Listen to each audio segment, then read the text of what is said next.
Hi, welcome back to my another oil painting video. If you've been following me for a long time, you probably know that my paintings are deeply inspired by the Pre-Raphaelite movement and the Romantic style. I already saved a lot of references on Pinterest, and they always an endless sort of inspiration that constantly drive me to create.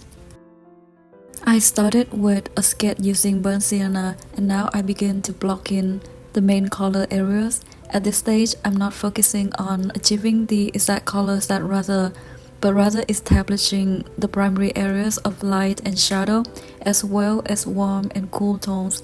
The left side of the face, the right side of the face catches more light, so I'm using warm tones with cadmium orange, a bit of alizarin crimson, and mix with a lot of white. And the left side, because it received less light, so I will add more ultramarine blue and a touch of violet to create a cooler tones, especially in the shadow of the cheek. I add more red and more violet to make a cool red shade. And for the forehead, I'm incorporating more yellow ochre and ultramarine blue.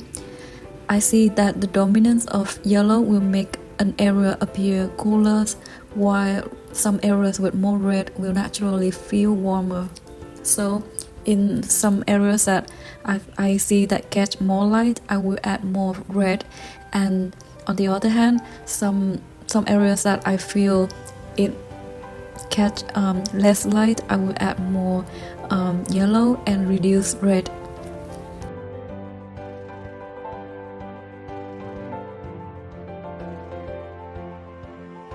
After finishing the base layer, I let the painting rest for a few days.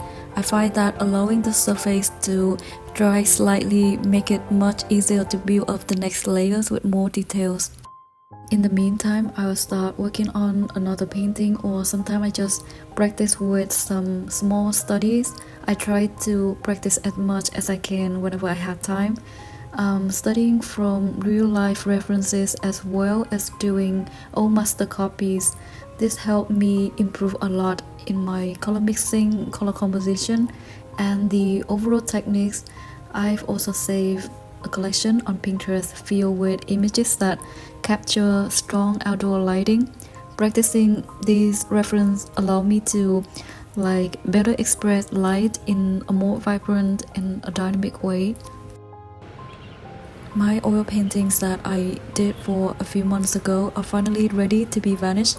I really enjoy this process because over time my oil painting tend to lose vibrancy, tend to become darker, so vanishing brings all the colors back to life.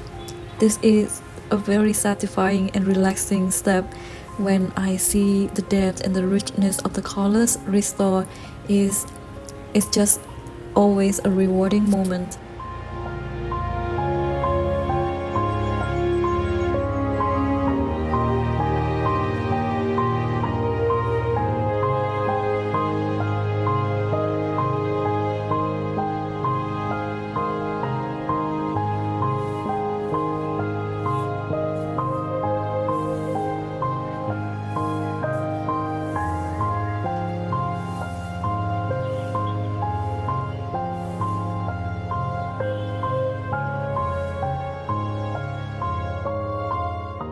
Please also let me know if you feel interested in having some print version of these paintings.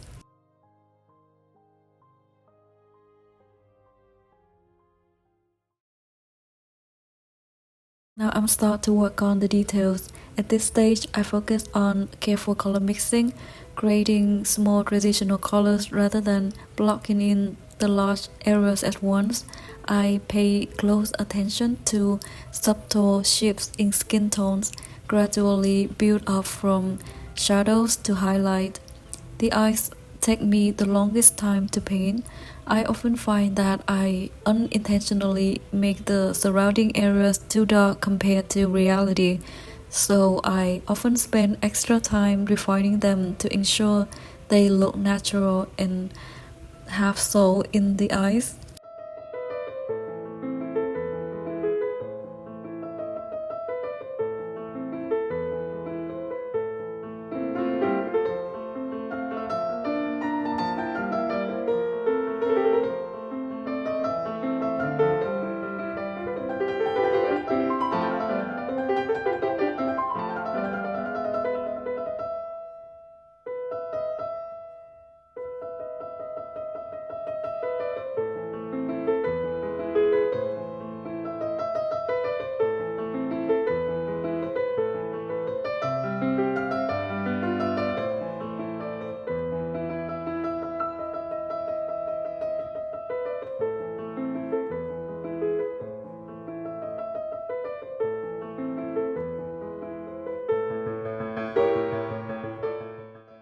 I struggle quite a bit with the nose. I'm not sure why, but this is the most challenging part for me. The left nostril and the shadow side of the nose. I often find myself painting it lighter than it actually is because my eyes get tricked. In reality, even the light areas within the shadow should still be darker than the dark areas in the light. I know that it sounds a bit confusing, but you get what I mean, right?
For the highlight in her hair, I use cadmium yellow and nickel titanium yellow to create a luminous and glowing effect. And for the shadow, I use brown pink.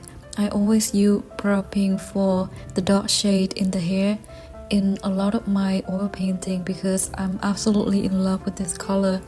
Since it's transparent, it gives the hair that classic and old master look that I've always wanted to achieve. It perfectly captures the sharp and rich depth found in classic paintings.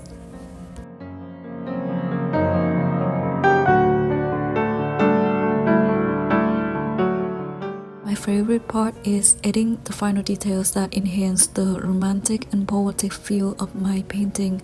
Placing flowers in the hair always brings a feel of ethereal touch to my character.